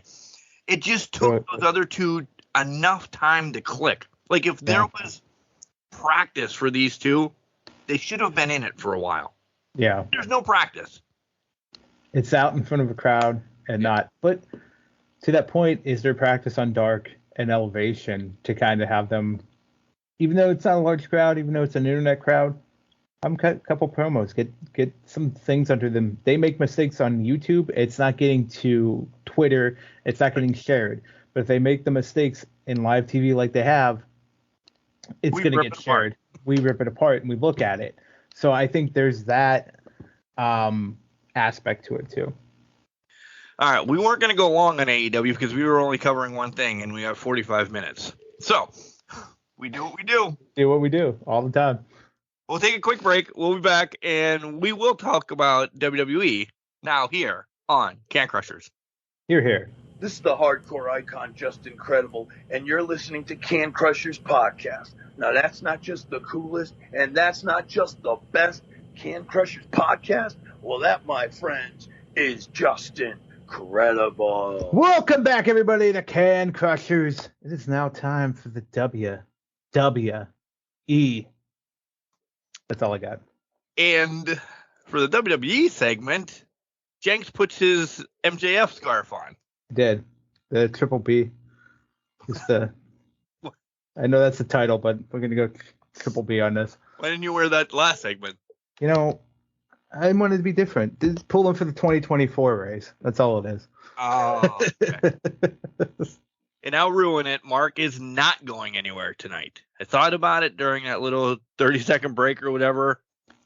And in that 30-second break, which is much longer on this end, I poured myself a drink to keep my ass home tonight. Good job. So it's smart because there's going to be other random drunkos out there on the road. I don't need to go get a milkshake. Yeah. Let's be honest. It's amateur night in America right now. Really is. It's very, and by this point in time, there's a bunch of amateurs are out driving and trying to get home. So before we get into the segment, I know hopefully everybody's driving safe where they're going to, and if they're inebriated, they are actually getting rides. I know you guys have already went through St. Patrick's Day past it, but I'm going to remind everybody again, be responsible. If you're going to drink heavily out and about, get a ride home, get an Uber, spring for the $20 trip back home. $20 saves your life. Don't be a jackass. Yeah. $20 now is cheaper than, let's even be that way. $20 now is cheaper than a DUI fine or whatever that's going to do to your life. Yeah. So be smart about it. Minimum. I know some people, minimum $10,000. Exactly. That's if you get out of it. Yeah. So be smart. $20, guys. I have a cherry Coke and whipped vodka. I don't know why. It's just two things that I grabbed and I'm like, I'm going to drink this right now. There's nothing wrong with that. Nice little whipped vodka. Nothing says happy St. Patrick's Day than vodka and whipped cherry Coke. Exactly. So we were enamored last week when it was Jay talking about Roman and all of that in the ring. And when we finally go back and watch it, again, it's the bloodline. It carries wrestling. And I hate to say it because there's really so much other cool stuff, even in AEW and on Impact, and we need to watch a little bit more Impact. I'm briefly watching it here or there, but we just haven't covered it enough, and maybe soon enough we will start. But listen, this is on every show. Anything that WWE has, it is linked to the bloodline, and it is so fucking great. Like, what was your favorite storyline as a kid? Like, mine was Horseman, Magnum, Dusty, throw in the Road Warriors as well, Rock and Roll Express. Like, anything the Horseman was doing, and they all all those faces were linked together. They wanted to beat all their asses. Yeah. Essentially the same storyline we're seeing now, but there's twists and turns of 2023 compared to 1983. Get ready. Bloodline might be better than the Horseman storylines. I can feel the heat right now. We have in the past said the Bloodline is better than the Horseman. That's been said. I know, but I mean now, and I was like, well, maybe comparative. You've said it. I'm like, maybe. I will say it. I really, and I'm not saying that the wrestling is better than the Horseman or Dusty and this and that and the other. And people will really get on me about that, but whatever. It's my own opinion there. I just, because no matter what happens, this isn't over WrestleMania night. When the 1, 2, 3 hits, and Roman Reigns music hits, and Cody leaves without a championship, people are still going to be pissed off. Yeah. I now want that more than Cody. And I love Cody. Like, remember the man crush I really had on Sammy? Torn off. Cody's back. That's my man crush now. I want him to have the championship. I don't want him to have it at WrestleMania anymore. Well, and let's play a little bit of psychology on that. Why? Because Cody's storyline ends at WrestleMania. He's chasing the belt his family has never gotten. Right. Now he has it. What's the upside? Yeah, what do you do, Cody? Yeah, what do you do now?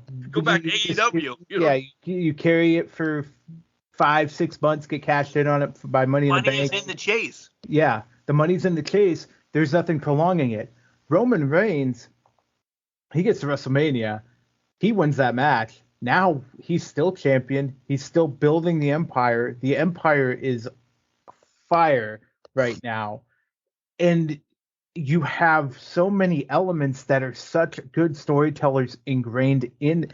And this could be why we're feeling the back end of this with a lot of these matches where we're like, there's just stories missing and we don't know what's going to happen. You have all of your primarily good storytellers in one rivalry telling the story. Roman Reigns, the bloodline. Jimmy Uso, I'm going to throw out there, is one of the best storytellers in this company right now. He carries this company in some segments. Sami Zayn is carrying people in this segment. Kevin Owens is carrying people in segments. Cody Rhodes is carrying segments. You put all of your carriers. You have forgotten Paul Heyman, who is I've got Heyman, who's taken a back seat to all of this. Yeah. They have all carried the storyline. They are storyline carriers. Outside of Seth Rollins, there's not a lot of storyline carriers in the WWE, and you have them all in one rivalry ingrained in one story. That's why it's almost like, I agree. These storylines are rivaling some of the best in history that have ever come up. But I think to take and play devil's advocate a little bit, it's making the card unbalanced because you have everything in 2 matches, and then everything else, we're getting Brock and Omos, and now I don't even know if we'll get to that, and I don't even know if we're going to get Bray and Bob anymore, and we'll get to that. But it's like, it's one of those things where it's created such an imbalance between the two. Between the company, you cannot. I am now on. You cannot have the tag team titles and Roman and Cody on different cards, because if you have the tag team titles on Saturday, and we know that Rhodey and Roman, Roman and Cody are headlining Sunday night. We know that. Yep. If the Usos would happen to lose the title Saturday in the 3rd match, that might give shit away. Yeah. Like, I then think they pull the trigger on all of it. And then, I don't know. But I don't want any of it to happen anymore. I'm finally going to spend my $100 from Christmas that the dogs, my wife, and the child have got me for Fanatics. I'm late to the game. I'm buying Acknowledge Me hoodie or something. Like, you'll at least understand it 5 years down the line. Instead of, what's up, you're up, I'm up, left, right, anything stupid like that. You'll at least understand Acknowledge Me years down the line. Yep. And it's not a passing meme phase like yes or Happy Rusev Day. Like, we could say that to ourselves, but this is transcending the business. This is people know what that is, and it's going to bring back fond memories. Tell me before we go any further, you really want Cody to win this title? I can't say that. I mean, I do want Cody to win it. I love the story that there's more than one family in professional wrestling. Cody Rhodes, or whatever the song goes. Yes. I love it too. I would love it, honestly, but it's taken a back seat. It's just not. It can wait to SummerSlam, right? It can. We can just lose the tag titles. Yeah. But let me be devil's advocate there. When are we getting that happening? Because we're, in my mind, like, WWE is killing it right now. Mm-hmm. Kudos, Trips. You're killing it, because I don't know. Kudos, Sean, too, by the way. Yeah. I don't know if Roxanne Perez is really hurt or not. I don't know either. Blurring the fuck out of everything. Yeah. They have a mark being a mark all over again. Listen, WWE's been killing AEW in the gist of things the last 2 months or so. Yeah. Like, full-fledged. And I don't think we've played it up enough. They have been killing it. So, Trips, you're winning. I understand that. You have the marks going crazy. Man. We can just start with the tag titles, but how? I don't even know how we're going to get there. Is KO going to be jealous next week when Cody and Sammy have to fight Solo and Jimmy? But we're getting a tag team match before WrestleMania, right? Yeah. We have to be. Is he going to get jealous, or is he going to get? It's going to be a 3-on-2 beatdown, and then he shows up to kind of just throw his hat in there to kind of help. Who knows? Who fucking knows? And this is the beauty of it, because I completely Last year, agree. this time we could predict every fucking thing that was going to happen, and we were right, and we were like, "Bull, this is gonna suck." Yep. We knew, and along with other podcasts, they knew when it was just like, "This is gonna be a fucking horrible WrestleMania." It wasn't horrible, but it wasn't great. And now we don't fucking know. And now we're playing the flip. It pisses us off. It pisses us off because we're like, what the fuck is this? What the fuck is going to happen next? And we're sitting here thinking, I could use Roman Reigns for another 100 days, get him to 1,000. I could do the Bloodline, winning the tag titles. Doesn't close up everything, doesn't create the magical WrestleMania moments, but I'm good with it. Doesn't have to. Everybody's going to be around another year. We could do it next year. We can push it off. I love it. So the Fatal 5 IC title match, listen, can we just get to this too? We want a banger after banger after banger. This is just extending it a little bit because there's no, and I hate to say this, because I do like where they're going, and I think this is going to be probably one of the matches at WrestleMania that nobody wants to walk away from. There's no meat and potatoes. We know we're getting Drew, Sheamus, and Gunther. Yeah. At Mania. Stop. They should have just said it last week instead of giving us this one match. Yeah. Because nothing's going to happen. They're just going to get a time limit draw. They're going to beat the snot out of each other. Or we're going to get something else next week to extend it one more week, and it's just too much. Just announce it. We know. Yeah. Announce it and let this just be a pride thing. This match just be a pride match. That's all it is. I don't even give momentum. The IC title. Yeah, give momentum for the triple threat at Mania. It's a Mania match through and through. So just announce it and let us get there. Let's not fuck around. Let's not piss around with it. Angry if one of them actually, and you guys know because it happened. Would you be angry if one of them won and we only get a one-on-one match? If it's Drew versus Gunther, I'm fine. Oh, I thought you were going to go the other way. Because we saw the banger of...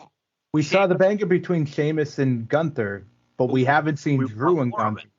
We do want more of it, but we haven't seen Drew versus Gunther. That would be a banger after banger. But now we're being teased with a triple threat. I'd rather have the triple threat and push Drew and Gunther to SummerSlam and have that be one of your sub-main events. Oh, so you're saying I'm not saying this is your prediction yet, but right. I'm saying holds the titles. I'm saying it would make more sense if Gunther held onto the titles because A, you're putting over the younger talent in this scenario, but B, he looks way more strong and more powerful and more dominant if he beats both Sheamus and Drew on the grandest stage of them all. Agreed. I do think at one point Sheamus does get his IC championship. I do. Okay. But I do think it comes through what you just said. Maybe Drew beats him. And then Sheamus. This is, again, a story that can go to. I want to say, after SummerSlam, you always want to say Survivor Series. But maybe it'll be built better this year. Yeah. Last year, they took a step in the right direction. Right. But it was yeah. Right. Yeah. Whatever's right after SummerSlam, Roadblock or whatever. Maybe that's where Sheamus can pull off his IC championship from Drew. Yeah. We'll see. You know what else I'm pitching? We're just looping everything together, by the way. You know what I'm bitching about? Judgment Day has their hands in too much shit. Okay? Yeah. You have Finn and Edge we have to worry about. We have Dom and his dad we have to worry about. And, oh, my God, we're forgetting that Rhea and Flair, because we know the match has been made. Can they at least, and we'll get to the other two, can they at least cross paths? Can say something? Your match because listening, Rhea, I'm going to predict this now. Rhea, you are winning your championship at WrestleMania. Okay? Can we pretend that you care? Because none of this has happened since the day after Royal Rumble. They don't care about this match. It was booked the day after Rumble. Okay, there it is. Fuck it. They don't need to cross paths until probably the day before. Yeah. Why? Yet this is going to be one of your main event matches. This is going to be your main event Saturday night. Are they just playing up? Rhea just doesn't care about it, and she's just going about her own business in her own way. I don't know, because you would have thought there had been the match right now. No, because there's no story built around it. Yeah, they're trying too hard, I think, to rely on the history between them. So, but there's one match that shouldn't have gone the way it went, but it did. Right. And it was just, okay. It's not a match we talk about. It's a match that we kind of look back on and say, well, that was a waste of 2 months of story. That story building was garbage. Yeah, it wasn't anything good. And it basically just was to put over Charlotte again, over the younger talent. Yeah. Don't really care. So it's not your main event anymore. Yeah.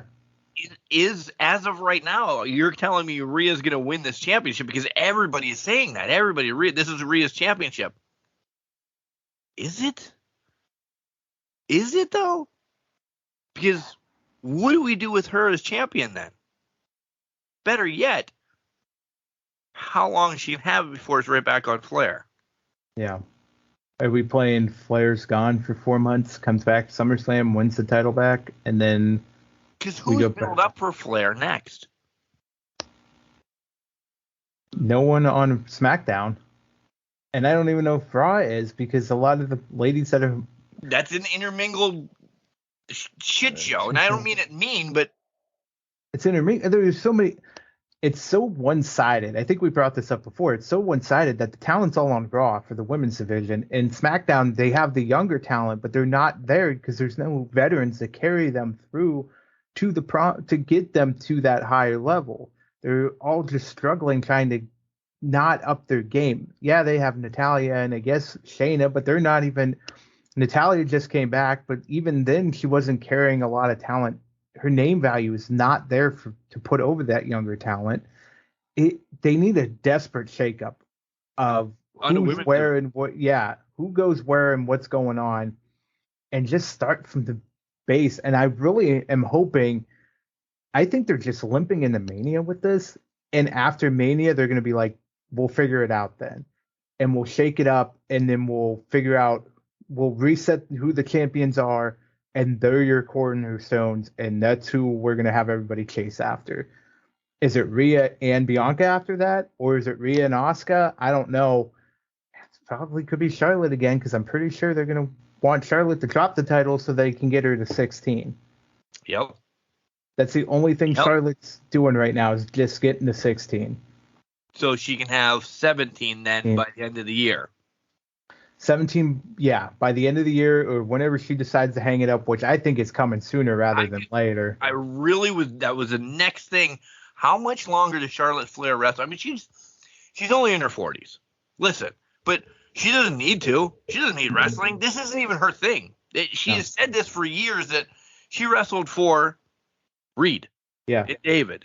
She wrestled because her brothers were wrestling, and Reed's the one that passed, right? Yeah. Yeah, because Reed passed, and this was his thing.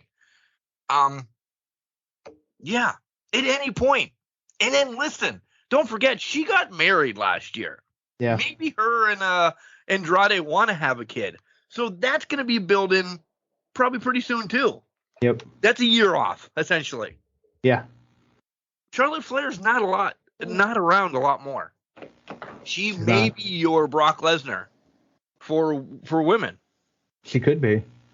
Or she's just going to be done. To your point, this isn't her passion. They've just been putting titles on her because of the namesake. Yeah. Yeah. All right. So we get other things, the Hall of Fame, da-da-da-da. So Ray's going into the Hall of Fame. The son's pissed off, da-da-da-da-da. He doesn't accept the match until Hall of Fame night, right? Is that the way that you're putting it? I think so. I think Dom attacks him during the Hall of Fame speech. I think it's going to be he's going to ruin the Hall of Fame speech for Ray. Yeah. And that's where it's going to turn in. That's why Ray turns on it. And then it's Sunday night. We're going to have the fight. Yeah. Well, we get Edge. And again, we're just looping everything together. Monday night, first thing was Edge challenging. The challenge was out there from Finn last week. Edge says yes, but we're going to do it in Hell in a Cell. Both make references to their alter egos. Yep. So, yeah. Again, there's too much going. You know who I feel bad for? Damian Priest is not going to have a match. Like, he's the one, you're out in left field at Mania. Just don't even come. Yeah. You're just there brooding on the outside. Yeah. I'm not excited I don't think this is a Hell in a Cell match. I'm sorry. And I don't think it fits their characters that are they're both, one's bringing the demon and one's bringing the brood. It doesn't fit. Neither one of those characters fit in a Hell in a Cell match. No. It doesn't work. Maybe they're professionals. They're going to pull off a great match. Not going to doubt that. But it doesn't work in the parameters of Hell in a Cell. Unless they're going to do some sort of crazy ass shit, I don't think this is going to be. To me, it just doesn't scream it. Doesn't scream Hell in a Cell. Doesn't scream blood feud to write it all off. Doesn't scream any of that. It's just, meh. Okay, we're going to have two guys going to beat each other and batter each other up just for the sake of having it on the show. Not really there for it. No. No. And would you ever think that Hell in a Cell is a bathroom match? I would never thought it, but I also think having it have its own pay-per-view has really diminished the value in it because you're rushing storylines to get in there, and it's kind of done that for me. If it was to not come back for a year and then they revisit, maybe this is it. Maybe it's because I'm just done with the concept right now. If it's gone for 2 years, comes back next year after it's been on hiatus for a year and a half, and we are doing Edge, Finn Balor in the Cell, maybe I'll buy it a little bit more. Maybe I'll be like, oh my God, we haven't seen a Cell match in a while. But it's been so watered down and so meh, that it doesn't do anything for me anymore. Agreed wholeheartedly. All right, so you brought up, and there's other things I want to talk about as well, but these are maybe joke things at the end of this. You brought up we might not be getting Bob and Bray. Yeah. What? I mean, I've read it, but I'm playing, Yeah. Why? Why are we not? Apparently, it's not over. Don't get me wrong. I mean, Bray is apparently injured, physical injury, or there's creative differences and they're calling it physical injuries, whatever the case may be. Although I did see a gnarly photo of his hand and that looked pretty disgusting. That looked pretty gross. But now we don't have that. So now one of your big, super strong guys, one of your big meaty men doesn't have a match. What are you going to do? You can't force feed. Oh, okay, let's force feed him Damian Priest. You know what I really hope happens? I really hope Bob attacks Omos and we get Brock and Bob and they pivot it that way. Omos is taken out for a couple weeks and we revisit Bob and Brock in a no DQ. I'd be all right. Yes, because spinning this all back, right? Because you're in the same loop I am. Did one person? They were in Providence on Monday night, by the way. I do remember this. Did one person give two shits that Brock and Omos were in the ring at the same time? No. Did Brock give two shits? Like, I don't know if this is what he just looked like. He was annoyed that he got pushed and he went over. He got pushed and he didn't go over, first off. And then he had to get re-pushed, and he was like, fuck this. Like, I think Brock is one of the easiest talent for a mark or anybody to read that when he gets pissed, he's truly pissed. Look when he took a shot to the head. From Strowman. Yeah. And then you just need the fuck out of him. Yeah. And then you verbally said, watch what you're doing, motherfucker. Something like that to him. Brock, emotions are on his face. He looked like the payday wasn't even worth what him and Omos were going to do. Yeah. And what I read is he left Providence is like, fuck this, in the clothes and just bailed. Peaced the hell out. He was done with it. I don't blame him. Don't blame him at all. Nobody cares. I mean, Omos wins, and you were like, oh, it's passing a stone or passing the torch. It's going to feel like passing a stone by the time that match is over. Right. But nobody cares. Like, nobody wants to see this. I'd rather see Hornswoggle come and get this. Hornswoggle. I'd want to see Hornswoggle versus fucking Brock Lesnar. Yeah. Nobody wants Omos. He's maybe, if this is what WWE is trying to do, he needs to go get repackaged or rebuild, or this is just not. Listen, you've pushed him down our face for a while. We don't care. You're not going to be able to do anything with him. Send him to NXT for a year. Let him just be in the camp working on shit. Because I don't think he's going down there anyways on his free time to work on it. I don't think he's doing anything. No. Listen, he's a professional wrestler. He's a talent. He's signed by WWE. I am not. He's just not fucking good, in my opinion. If you want to get down to it. He just does nothing for most of human society. But he might be the sweetest person in the world. I don't know him. I'm just saying. I like want your more. Idea. I do too. I think it's the perfect way to pivot this and say, you know what? We have to do something. Sorry, Omos. It's got to be this way. You lose. And you lose. Yeah. Bronson Reed crushes Elias. Nobody cares about that either. This was the worst shot on Raw. Bronson Reed's coming out. They pan to, let's look at everybody who's in Providence.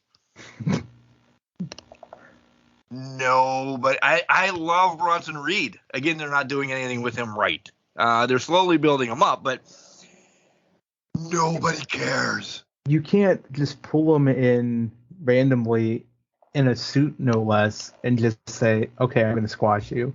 Yeah. Like, if you're not getting him in front of the crowds more often, then what you're doing a disservice to him. Yes. Like, he can't do anything if you're not going to put him on cameras. You got to get him out there. Get him out there. Get him wrestling every week so people start building up and think he's a monster. Have him start destroying people. But again... Notable people. Yeah. Yeah. Elias isn't notable anymore. Elias is not notable anymore. The guitar connection's not notable anymore. That's what I'm calling Elias and Boogs right now. Because that's all they are. Bronson's just there to be there right now. And I guess... to that point, if you're going to keep bringing Solo onto the show, you can't, and I know that's for the bloodline and all of that, but if you keep bringing Solo on the show, you can't have two dominant guys just running through people because people are going to get bored. Yep. So Bronson gets put on the back burner and only has squash matches every once in a while. I thought I'd never say this. If you want Bronson Reed, have him destroy Braun Strowman. Like, Braun Strowman in my book is done. This Monsters of the Midway thing, nobody cares. No, nobody cares about that either. People still think Braun's a monster. He hasn't been a monster. He hasn't been. No, yeah, right. But there's still maybe some people that maybe if Bronson Reed does something to him, he'll get looked at. Like, we thought his coming out party should have been an Elimination Chamber. It trickled that way.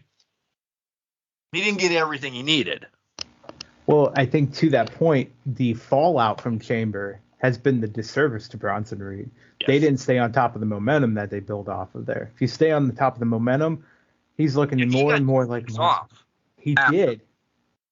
So did he get injured? Did we could have got a vignette for like 2 weeks and just hype him back up and say, look at the dominant performance of Bronson Reed 1 week, the next week be like, Bronson Reed will be back next week on Raw to squash Elias or whatnot.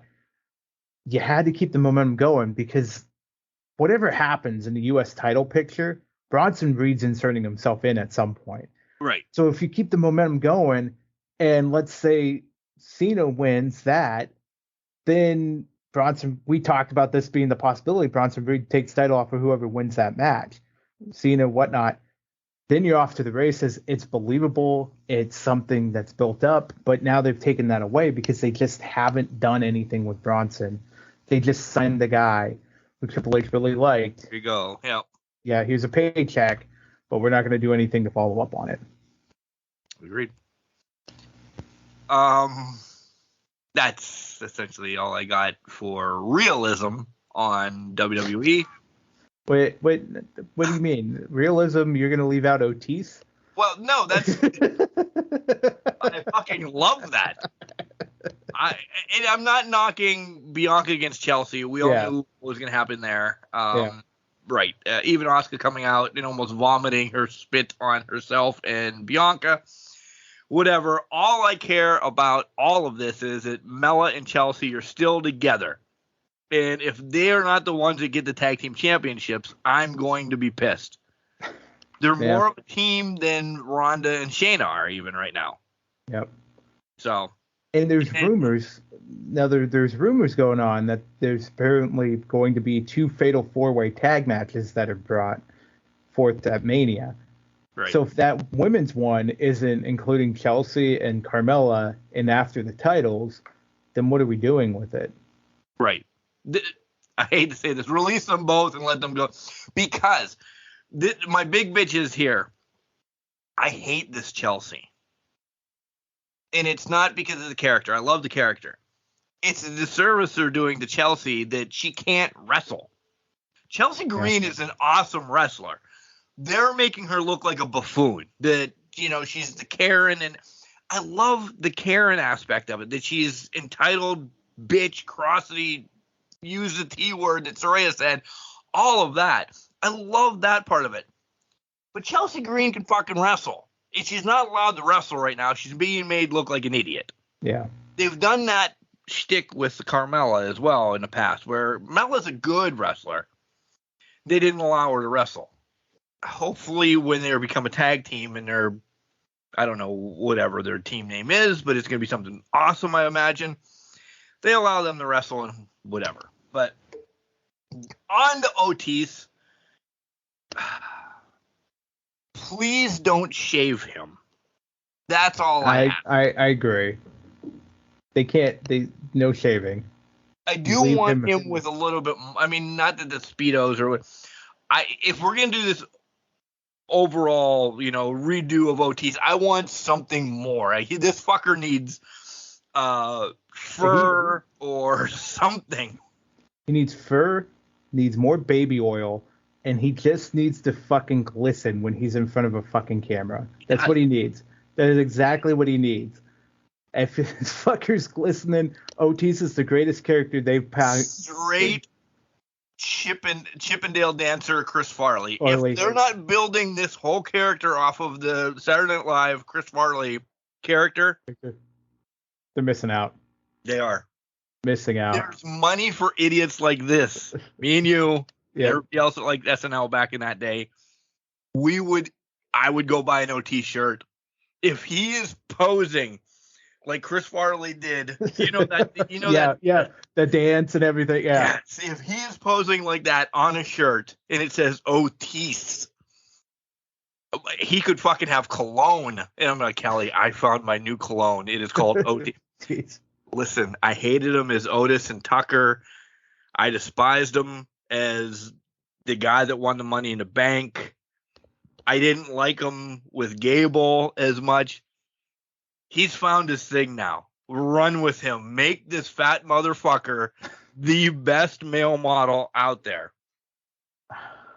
And then there's built-in shit. Like him and what is her name? Maxine. Okay. Yeah. Him and Maxine could have a little thing going on that maybe Mansois or Mace gets jealous and then they fight. There's so much shit you can do with Otis. Let me throw this out there.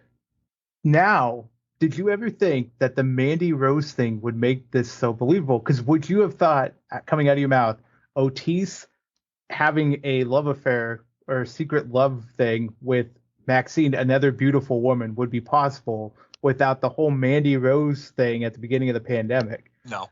See? So now that's paying off because it's believable now. He's like, oh my God, he's got another one. So now what's this charm? Rose back, you get pissed off at Maxine, and then they start fighting. There's so many threads here, but now it's believable. Otis just has a charm that attracts these beautiful women to be in his arms. Otis is a rock star. Not that he's a rock star. Not like he's built. He's built like a boulder, and he's starring right now. That's all it is. Otis is a rock star. You're right. He is.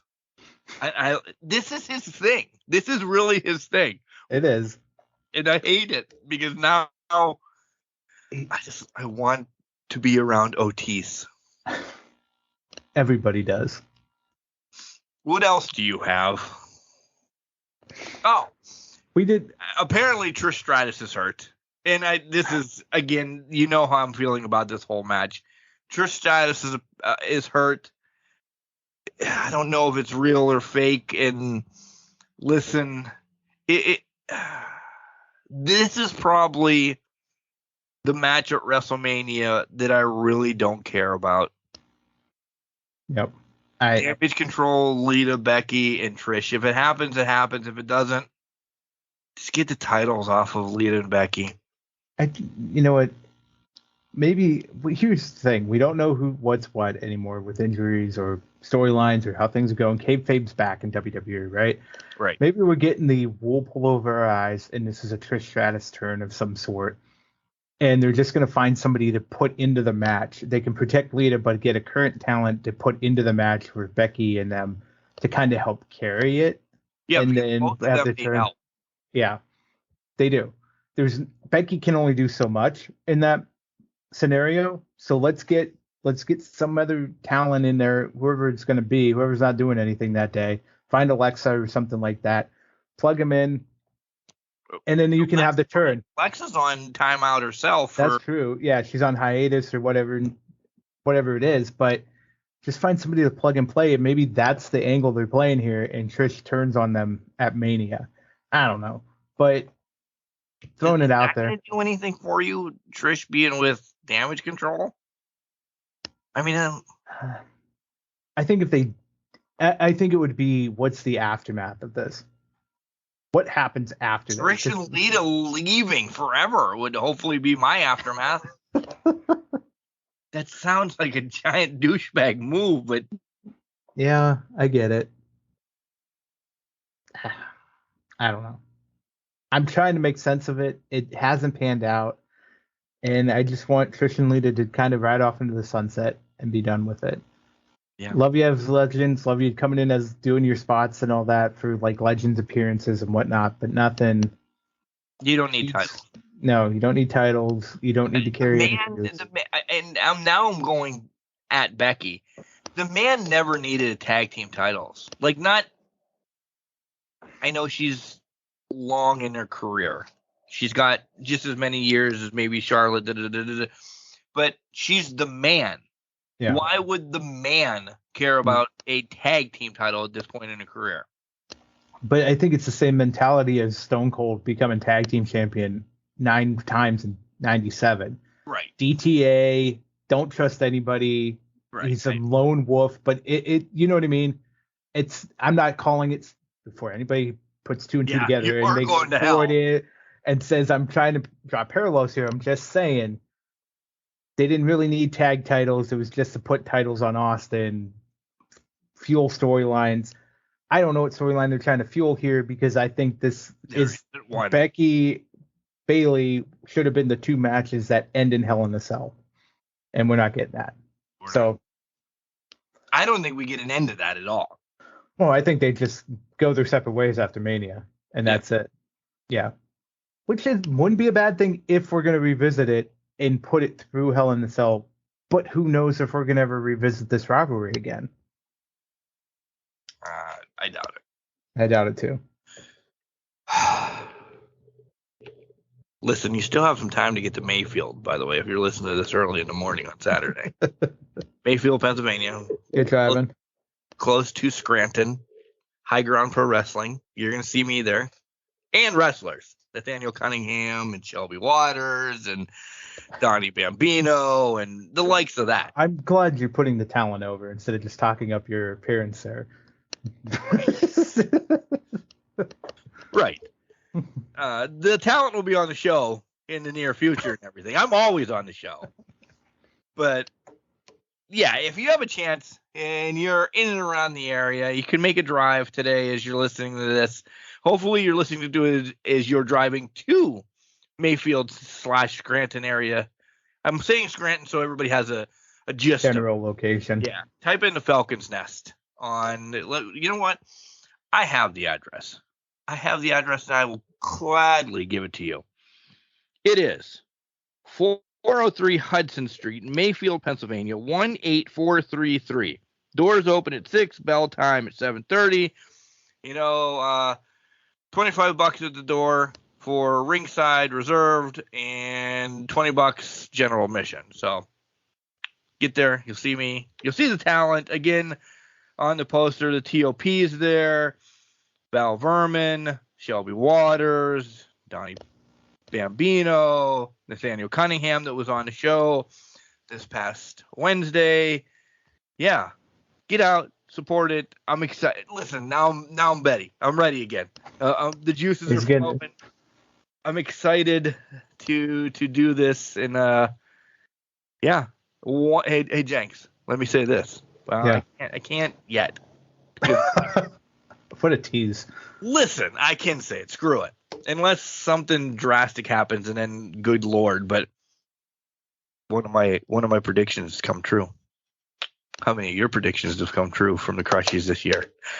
Oh, even though I hedged it, still, I'm up 1-0 minimum. I'm up 1-0. The world's smallest celebration parade is just going to come through your town tomorrow when you're not there. When I'm not home? When you're not home. I said tomorrow. We'll wait till Monday at least. I can at least wave the people on the back of the garbage truck again, can't I? No, we can't do that. We can't jeopardize public safety that way. No shit. I don't even want to hear that. All right, guys. We got nothing else. Mark just scrambling for minutes. I love you guys. I love you, Jenks. Enjoy your meat, buddy. I'm going to enjoy my slow cooked meat log here. You enjoy the editing. Thanks. Editing. No, I was going to say enjoy the show tomorrow night. High hopes. Wish you luck. Also, don't screw anybody over. Let's not interject yourself into storylines here. You better talk to my wife. You need to take the higher ground. Are you doing anything with your girlfriend tomorrow? I am. Well, plans have changed during our show, but I am doing something with the girlfriend tomorrow. What that is now, I don't know. But yeah. Okay. Well, you have numbers at least. Maybe. If anything big happens, I'll make Kelly send you a picture or anything. Okay. Or if I'm laid out because I Moxley'd myself in the middle of a match that I probably shouldn't be Moxleying myself. Yeah.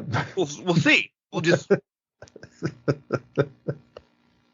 The The girlfriend's Jesus, like, what? so Why are you getting text from this Kelly lady? why Mark is just split his head open for no apparent reason? Mark has a fork hanging out of his head right now. I don't know what's going on. I thought he was a ring announcer commentator. He is. He is. There must have been a fork in that microphone, or he pissed somebody off. Remember, guys, just because I'm trash doesn't mean you can't do great things. You're a garbage can, not a garbage cannot. Make sure you tell your loved ones that you love them. Because you never know. Yeah,